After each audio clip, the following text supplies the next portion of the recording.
বাংলাদেশে ছিল, ডক্টর মোহাম্মদ ইউনূস তো সেদিন বাংলাদেশে ছিল না, সে তো দেশের বাইরেই ছিল। তো শেখ হাসিনা পলাইলো কেন?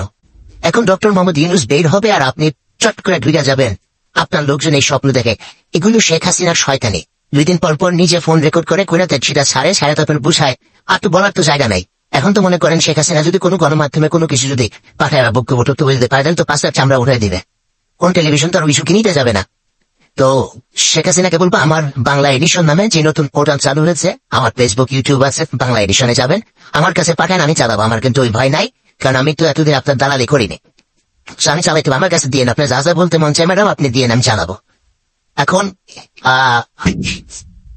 এই শেখ হাসিনার কোন বক্তব্য টক্তব্যকে চালাইতে পারে না, নিজে নিজে ফোন রেকর্ড করে তারপরে পাবলিকের মাঝে একটা উত্তেজনা তৈরি করে। তো উত্তেজনা যদি আওয়ামী লীগের লোকজনের স্বপ্নদোষ হয়েও যায় না, লাভ নাই। তো আপনি তো আসতে পারবেন না, আপনার একটু মাথার ভিতরে একটা মিনিমাম কমন সেন্স থাকা দরকার।